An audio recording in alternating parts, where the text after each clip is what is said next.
콩 심은데 콩 나고 팥 심은데 팥 난다 라는 소위 속담을 모르시는 분은 아마 없으실 것입니다. 너무나 유명하고 또 잘 알려져 있는 이야기지요. 그런데 그 속담이 잘 알려진 만큼 그 속담이 가진 뜻, 말 그대로 콩 심은 데는 콩이 나고 팥 심은 데는 팥이 난다고 하는 이 원리를 부정하는 분은 더더욱 없을 것입니다.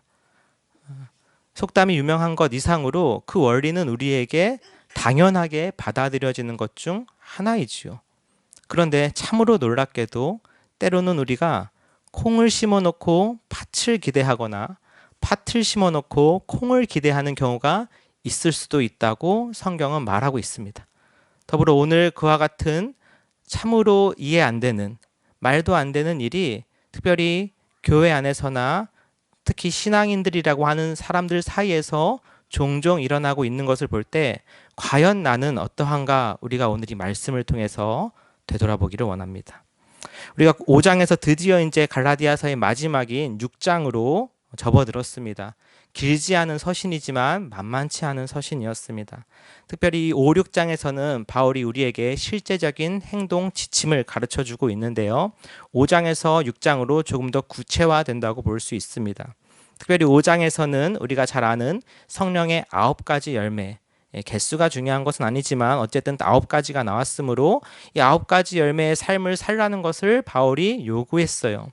근데 좋은 것들이죠. 사랑하면 좋고 기뻐하면 좋고 오래 참으면 좋고, 그런데 어떻게 그렇게 살려는 것이냐, 우리가 머리로는 모르지 않지만 사실 또 적용하고자 하면은 도움이 필요한 존재들 아니겠습니까? 그랬을 때 바울은 6장을 통해서 이렇게 해보는 게 바로 그런 성령의 열매를 거두는 삶의 한 부분이다 라고 가르쳐주는 듯 합니다.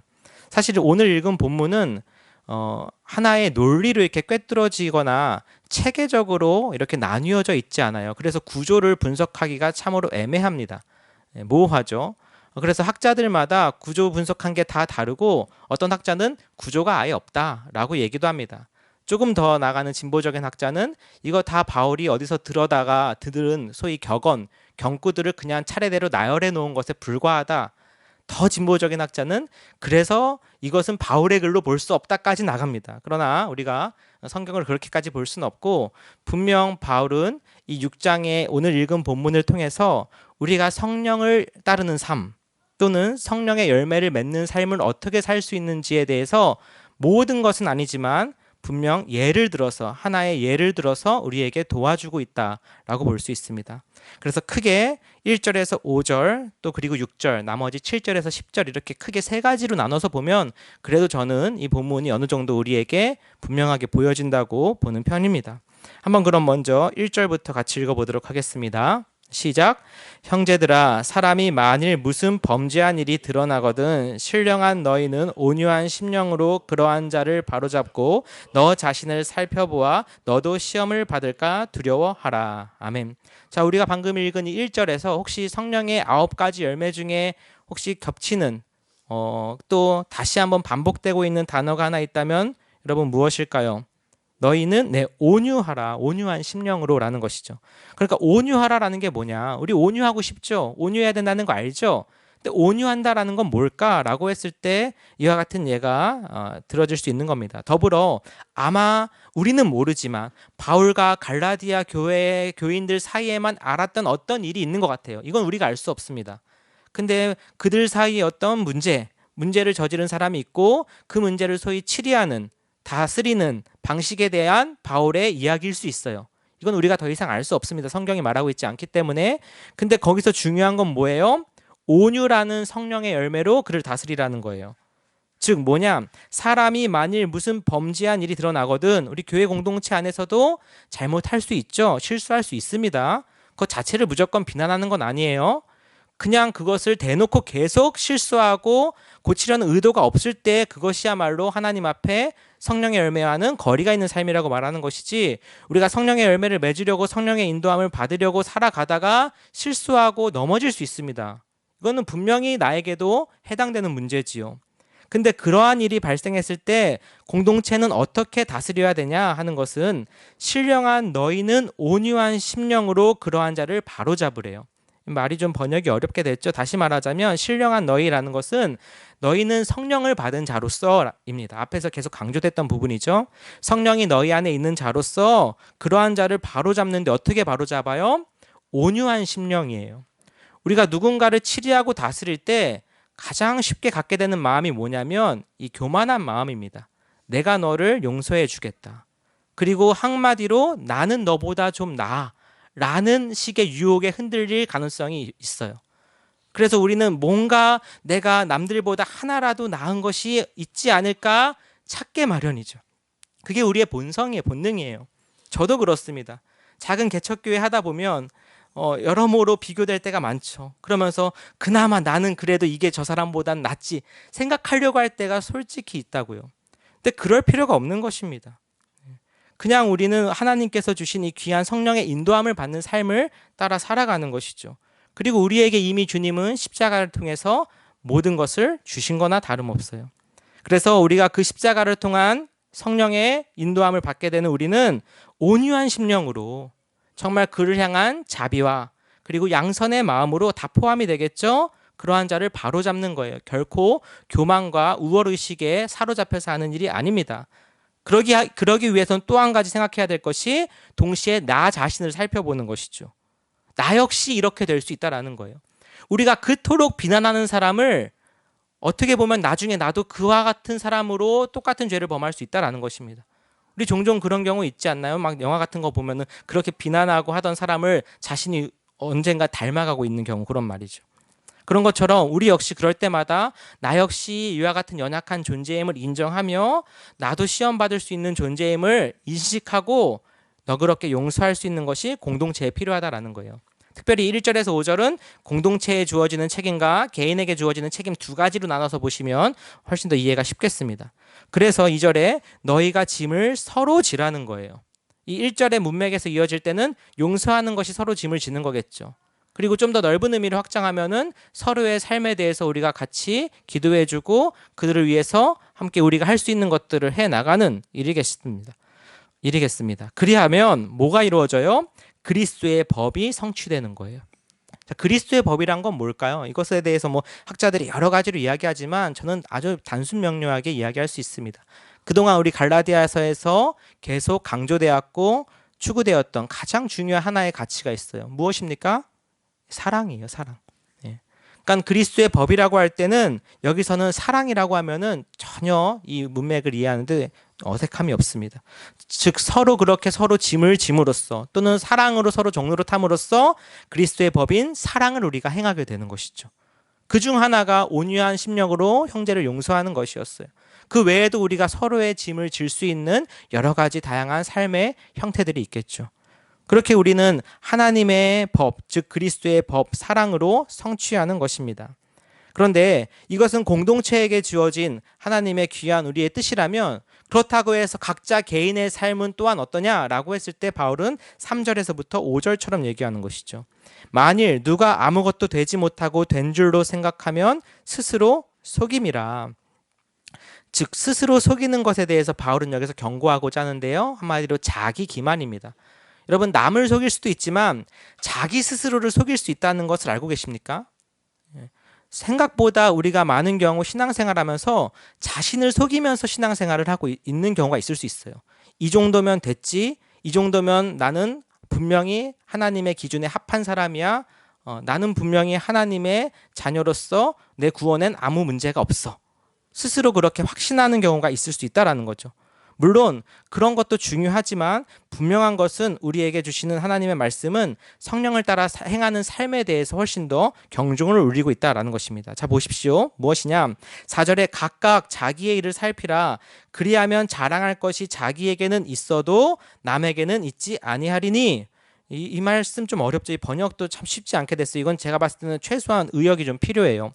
뭐냐 하면 지금 이 말씀이 뭐예요? 도대체 그냥 읽으면 자기 일을 살피면 자랑은 자기한테 할 수 있어도 남에게는 있지 않다라고 하는 이 이야기가 뭐냐? 결국엔 이런 것입니다. 자신의 일을 살피게 될 때에 일어나는 것으로서 자랑이라고 번역이 되었지만 좀 더 의역을 하면 환희, 만족 정도를 가리킨다고 볼 수 있겠어요. 즉 하나님 앞에서 각각 자신의 일을 살펴보고 되돌아볼 때 자신을 통해서 주신 하나님의 은혜, 또한 자기가 살아온 그 성도로서의 책임감 있는 삶을 통해서 만족감과 기쁨과 감사를 누릴 수 있다라는 거예요. 그런데 남에게는 있지 아니하다, 이것은 뭐냐면 굳이 남과 비교할 필요 없이라는 뜻입니다. 이렇게 의역하는 게 훨씬 좋겠어요. 그러니까 물론 직역한 것이라서 이게 의미가 굉장히 어렵게 돼 있는데, 굳이 남과 비교해서, 그렇죠? 우리 가끔은 비교 감사를 하기도 하죠. 근데 그것이 꼭 좋다고만 저는 보기 힘든 것 같습니다. 때로는 필요하지만 내가 저 사람보다 뭔가 나으니까 그래서 감사해야지라고 생각할 수도 있지만, 그 전에 먼저 그냥 자신의 삶을 가만히 들여다봤을 때 그 가운데 하나님이 주신 은혜를 생각하고 내가 그 가운데 그래도 하나님 앞에 순종하고자 살아왔던 부분들을 생각하면서 감사하는 것이죠. 그래서 그리하면이라는 이때 그 구절은 사실 헬라어로는 토테라는 뜻이에요. 토테, 그러니까 그때라는 뜻입니다.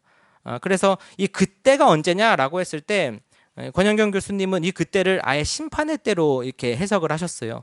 그러면은 조금 이렇게 해석이 좀 자유롭게 되는 게 볼 수 있어요. 왜냐하면 5절에는 그래서 이렇게 얘기하기 때문이죠. 각각 자기의 짐을 질 것이라. 이 5절 읽으면 좀 이상하죠. 왜 그래요? 2절에 뭐라고 얘기했어요, 바울이? 너희가 짐을 서로 지라고 했어요. 근데 불과 3절 뒤에 각각 자기 짐을 지래요. 어떻게 하라는 거예요? 각각 자기 짐을 지라는 거예요? 서로 짐을 지라는 거예요? 뭡니까? 그렇죠? 이 두 가지를 구분해야 돼요. 1, 2절에서는 공동체에게 해당된 윤리를 말하는 것이고 3절에서 5절은 각 개인의 윤리를 말하는 것이죠. 즉 우리가 공동체 안에서는 서로의 짐을 지는 그런 미덕이 필요하지만, 여러분 우리 삶을 놓고 봤을 때, 그리고 만약에 그때를 하나님 앞에 서게 되는 그때라고 생각했을 때, 우리가 남의 것과 비교해서 그리고 남이 한 것 가지고 하나님 앞에 서는 것 아니죠. 내가 어떻게 살아왔는가, 심지어 가장 가까운 가족이라 하더라도 그것과 관계없이 오직 나만, 내 개인으로서 내 삶의 책임감을 지고 하나님 앞에 서게 되는 날이 반드시 옵니다. 그때 그러면은 어떻게 되는 거예요? 그때 남과 비교 없이, 남과 상관없이 하나님 앞에 감사하고 만족하고 기뻐할 일들이 있다라는 거예요. 그렇기 때문에, 왜냐하면 5절에 가르가 빠졌어요. 왜냐하면 각각 자기의 짐을 질 것이기 때문에 그렇습니다. 그렇기 때문에 우리가 각각 자기의 일을 살펴야 된다라는 것이죠. 좀 이해되세요? 이 구절 좀 어려워요. 그러니까 중요한 것은 여기서 개인의 윤리에 따르면 남 상관하지 말고, 소위 그런 얘기 있잖아요. 설교에 제가 원고에 없던 건데 이영애가 잘 말하죠. 너나 잘하세요. 그냥 아주 그냥 거칠게 말하면 그런 식의 이야기를 하고 있는 것이죠.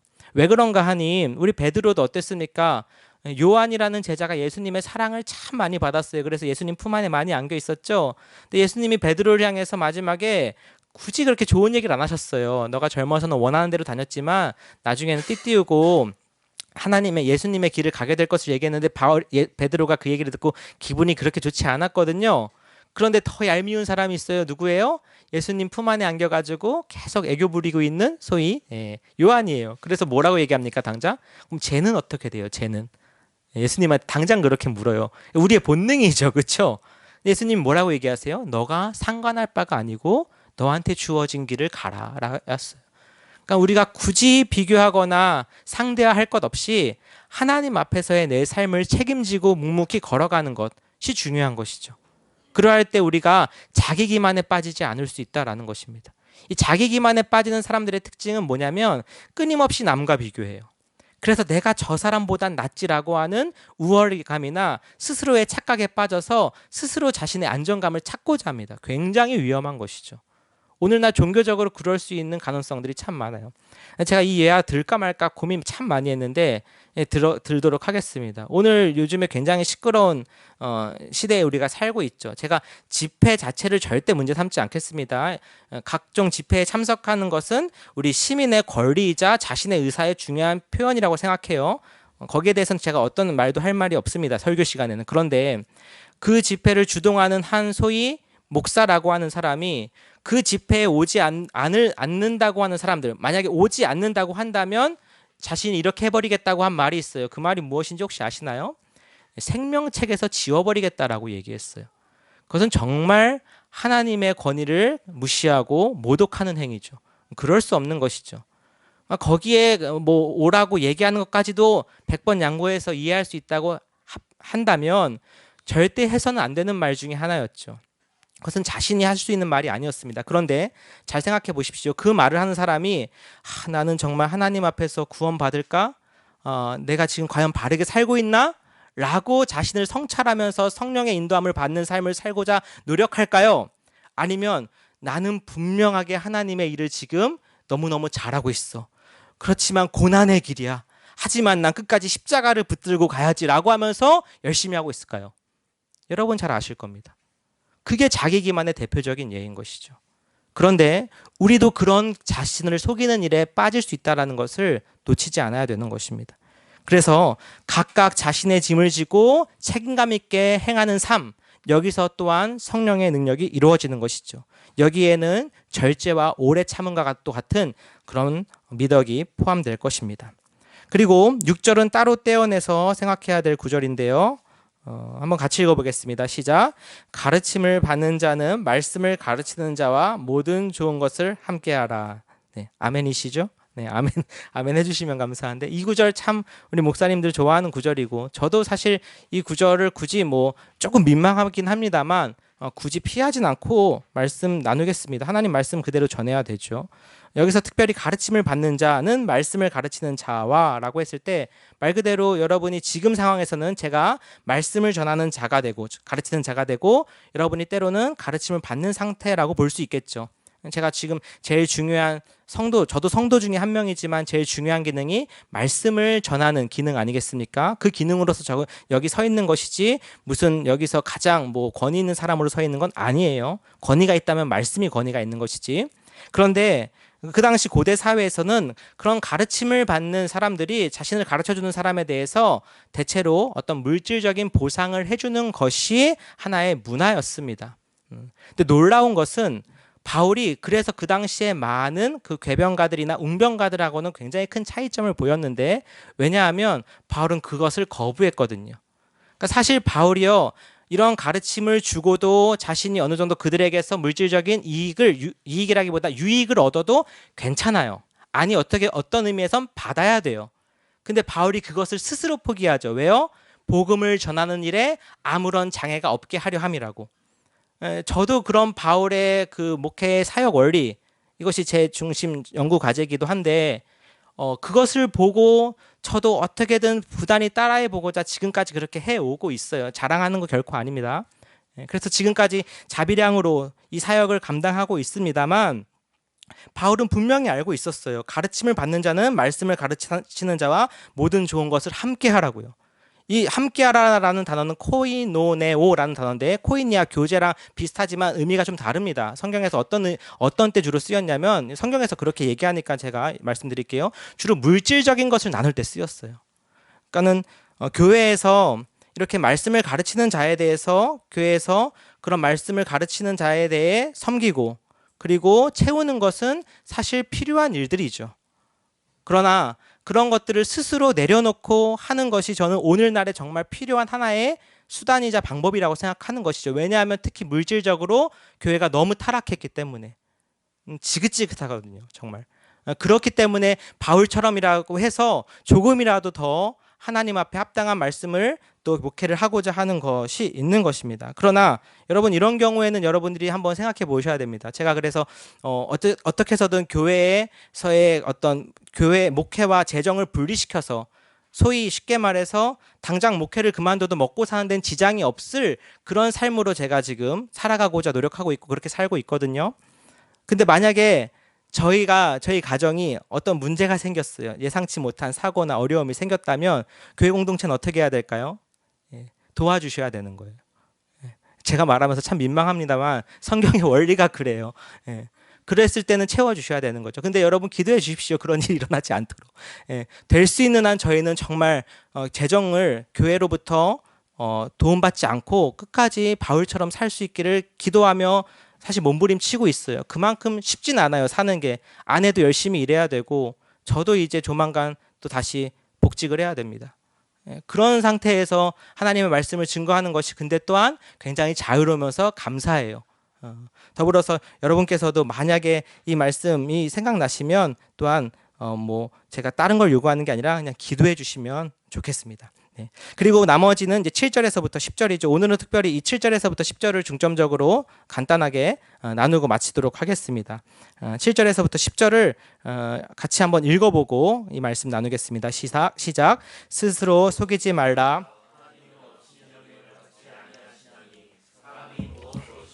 그대로 아멘. 여기까지만 읽을게요. 먼저 오늘의 설교 제목입니다. 사람이 무엇으로 심든지 그대로 거두리라. 여기서도 여전히 이어지고 있어요. 자기 기만에 대한 경고가 있습니다. 스스로 속이지 말래요. 그런데 스스로 속이지 말아야 되는 이유 중에 또 한 가지는 뭐냐면 하나님은 업신여김을 받지 아니한대요. 여러분, 심지어 남을 속이는 거 쉽고요. 심지어 자기 자신을 속일 수도 있어요. 하지만 하나님을 속일 수 없죠. 이것은 분명합니다. 그렇기 때문에 스스로 속이지 아니해야 되는 거예요. 그래서 가장 중요한 이 성경의 원리 중에 하나가 뭐냐면 무엇으로 심든지 그대로 거둔다는 거예요. 앞에서 말씀드렸던 것처럼. 그래서 8절에 보면 자기의 육체를 위하여라고 되어 있지만 이것은 전치사로는 into예요. 그래서 자기의 육체 안에다라고 번역을 해도 상관이 없어요. 자신의 육체 안에다가 심는 자는 뭘로 거둬요? 육체로부터 썩어질 것. 다시 말하자면 부패를 거둬요. 반대로 성령을 심는 자, 성령 안에다 심는 자는 성령으로부터 영생을 거둬요. 굉장히 중요한 원리인데 아주 단순하죠. 즉 뭐냐? 육체에다 심는 자는 역설적인 표현이지만 부패를 수확해요. 썩는 것을 수확해요. 수확할 게 없는 거죠. 그리고 성령 안에다 심는 자는 뭘 거둬요? 영생을 거둬요. 자, 바울 서신에서 굉장히 중요한 개념이 있는데 이 부패, 썩는다와 영생이란 개념이 바로 뭐냐면은 소위 우리가 쉽게 말할 수 있는 천국 지옥에 관한 이야기예요. 그러니까 바울은 한 번도 지옥이란 단어 자체를 쓰지 않습니다. 근데 어떤 표현을 쓰느냐? 부패한다, 썩어진다, 멸망한다 이런 표현들을 써요. 즉 이것처럼 육체를 위해서 육체 안에다가 심는 자는 결국 뭐예요? 좀 저는 이런 표현 싫어하지만 소위 지옥에 떨어진다라는 것이죠. 쉽게 얘기해서. 그러니까 부패하고 썩게 되고 멸망에 처한다는 거예요. 즉 그럼 우리가 그토록 바라는 하나님의 나라, 천국, 하나님의 나라의 상속자, 자녀가 되는 것은 어떻게 해야 되는 거예요? 성령 안에다 심어야 돼요. 그래야 그 열매가 뭘로 나타나요? 영생이라고 하는 하나님의 나라, 새 땅, 새 예루살렘, 하나님 나라 의의 소망 이런 것들이죠. 으로 나타나는 것이죠. 이게 다 지금 갈라디아서의 큰 두 개의 비교 대조입니다. 그러니까 다시 말하자면 소위 우리가 콩 심은 데 콩 나고 팥 심은 데 팥 심는다고 말하지만 정말 삶은 죄송해요. 개차반처럼 살아놓고서 그깟 믿음 하나 있다고 하나님 나라 들어갈 수 없다라는 거죠. 아주 무서운 말씀입니다. 그러한 삶이 얼마나 우리에게 중요한지를 보여줘요. 근데 그런 사람들의 특징이 뭐예요? 끊임없이 자기 기만을 하면서 자신은 누구보다 하나님의 자녀라고 하는 확신 가운데 차 있어요. 그러나 여러분, 우리가 하나님을 믿고 의지할 수 있는 이유, 정말 하나님이 좋다고 하는 이유는 뭘까요? 그냥 좋으신 하나님이셔서 그럴까요? 아니에요. 행한 대로 갚으시는 하나님이시기 때문에 우리가 그분을 믿고 좋으신 분이라고 말할 수 있는 것입니다. 아무리 우리가 어려움에 처하고 억울한 일을 당해도요, 하나님은 반드시 행한 대로 보응하시는 하나님이세요. 그렇기 때문에 하나님은 우리가 의지할 수 있는 것이고 수많은 앞에 있었던 시편 기자들이나 선지자들이 하나님을 믿었던 것이지 마냥 그냥 삶은 마음대로 살아놓고 마지막에 가서 믿어요 한마디 한다고 구원해 주신 하나님이라면 여러분, 저와 여러분이 더 억울하지 않겠습니까? 나를 그렇게 괴롭히고 못 살게 굴었던 그 사람이 소위 교회의 무슨 직분자였다는 이유만으로 천국에 같이 와 있다면 얼마나 짜증나겠어요. 그런 일 있지 않겠어요? 그러니까 하나님의 가장 중요한 심판의 원리 중 뭐냐면 믿음으로 말미암은 구원, 제가 부정하지 않습니다. 그러나 동시에 성경은 항상 뭘 얘기해요? 행위대로의 심판을 같이 얘기해요. 이거는 성경을 읽는 한 부정할 수 없어요. 근데 오늘날 이 후자를 교회에서 말하지 않죠. 왜요? 여러분 들으시면서도 불편하시잖아요. 저도 불편해요. 하지만 성경이 말하니까 저는 말해야겠어요. 그래서 우리가 믿음으로 받는 구원, 분명히 인정하고 감사하지만 동시에 그 믿음으로써 성령에다 심는 삶을 살아야 되는 것, 무척이나 중요하다라고 제가 오늘 꼭 말씀드리고 싶습니다. 즉 우리가 콩 심으면 콩 난다고, 팥 심으면 팥 난다고 생각하는 것처럼 육체에다 심으면 멸망을 얻고 성령에다 심으면 영생을 얻는다는 것도 반드시 기억해야 하겠지요. 그리고 그렇게 성령을 위하여 심는 것, 성령에다 심는 것은 9절에 나온 것처럼 선을 행하는 것입니다. 그와 같은 성령에다 심는 삶이요, 힘들어요. 세상 가운데 그와 같은 삶을 살아가는 게요, 쉽지 않아요. 하지만 바울이 그걸 알기 때문에 뭐라고 말해요? 낙심하지 말고 포기하지 말아라. 그럼 어떻게 됩니까? 때가 되면 거두어요. 이것은 물론 우리가 기대하는 그때이면 좋겠죠. 당장 내년 언제쯤, 당장 다음 달 언제쯤이면 좋겠지만 이 때는 결국에는 하나님 앞에 서게 되는 그때예요. 여러분, 결국 우리는 언젠가 다 하나님 앞에 서게 됩니다. 그때가 생각보다 빨리 올 것입니다. 올해도 벌써 10월 다 갔잖아요. 그렇죠? 그때 하나님 앞에 내가 성령의 인도함을 받는 삶대로, 성령의 심고자 하는 삶대로 살았는가를 통해 하나님께서 우리를 보실 것입니다. 10절 마지막 절인데요. 같이 읽어보겠습니다. 시작. 그러므로 우리는 기회 있는 대로 모든 이에게 착한 일을 하되 더욱 믿음의 가정들에게 할지니라. 아멘. 그래서 여기서 성령을 위하여 심는 것은 선을 행하는 것이고, 선을 행하는 것은 무엇입니까? 모든 이에게 소위 착한 일을 하는 것이죠. 그리고 착한 일을 하는데 여기서 한 가지 더 강조되는 측면이 있어요. 무엇이죠? 더욱 믿음의 가정들에게 하래요. 이것은 쉽게 오해될 수 있는데 믿는 사람들끼리 더 이렇게 뭉치고 아닌 사람들 이렇게 배제시키라는 의미가 결코 아니라 먼저 우리부터가 서로 착한 일, 선한 일을 하라라는 거예요. 근데 제가 누차 말씀드리지만 이 성경에서 얘기하는 이 지금 얘기하고 있는 착한 일 또는 선한 일, 그리스도의 법은 뭐라고요? 사랑이라고요. 사랑. 이게 가장 중요해요. 그래서 먼저 지금 바울은 우리에게 뭘 하고 있냐? 너희 먼저 믿는 자들끼리 먼저 서로 사랑하라라고 얘기하고 있는 거예요. 크게 다르지 않은 것입니다. 그러니까 우리가 흔히 이런 착각을 할 수 있죠. 또 다른 착각인데 교회 안에서는 좀 못해도 돼. 왜요? 어차피 다 구원받았으니까. 또 서로 다 이해하잖아요. 믿음 생활하기 힘든 거. 그러니까 어떻게 해요? 교회에선 좀 부족해도 밖에 나가선 잘해야 돼. 나름 신앙이 있으신 분들이에요. 왜요? 하나님께 욕되면 안 돼. 나름 영광을 돌려야지. 그리스도인으로서 잘 살아야 돼. 하지만 교회 오면은 조금 그래도 우리 형제 자매니까 편하게 하자고 하면서 생각지도 못한 막 상처를 주는 분들이 종종 있더라고요. 그것도 성경적이지 않죠. 왜냐하면 여기서 나온 말씀대로 원래 순서로 따지면 바로 먼저 형제 자매끼리 사랑하는 것부터가 시작이에요.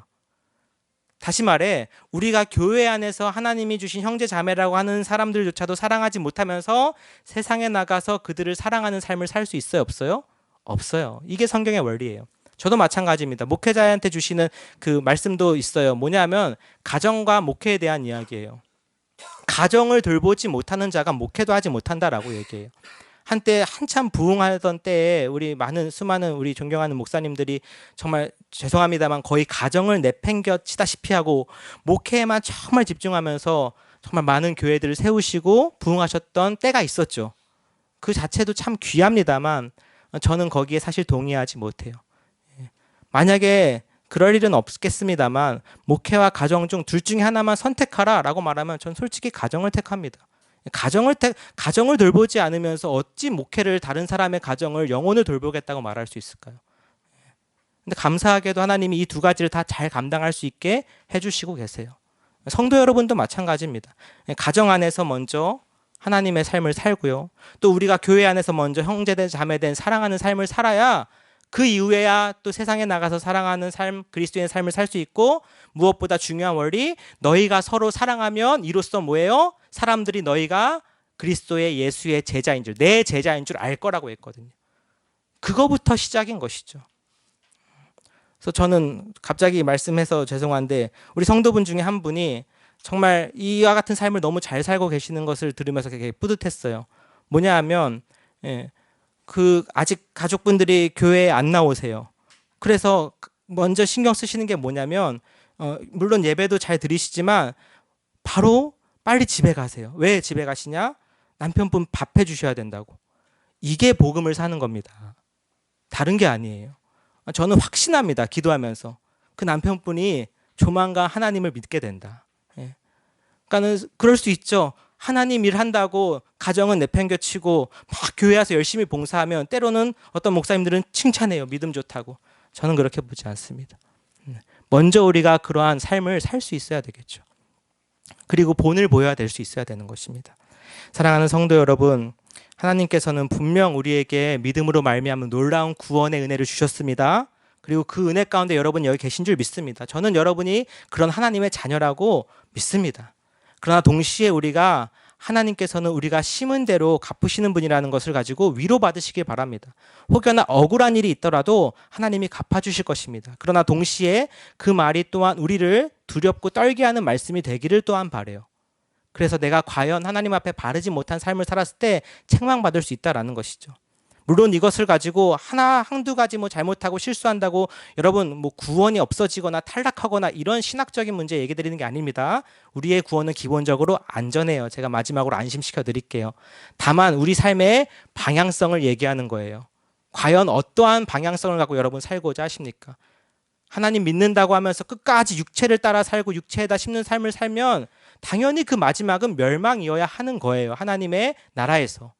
하지만 우리가 때로는 넘어지고 실수하고 부족하지만 그래도 내가 하나님 앞에 성령을 따라 살아가는 삶을 살고자 구원받은 하나님의 자녀로서 십자가를 바라보며 갔다면 하나님 앞에 나중에 때가 이름에 거두게 되는 날을 반드시 경험하게 되실 줄 믿습니다. 그와 같은 삶을 우리가 서로 격려하면서 한 공동체 안에서 살아갈 수 있기를 주님의 이름으로 축복합니다. 네, 같이 기도하겠습니다. 네, 찬양 한 곡 하고요. 앞에서 불렀던 찬송인데요. 네,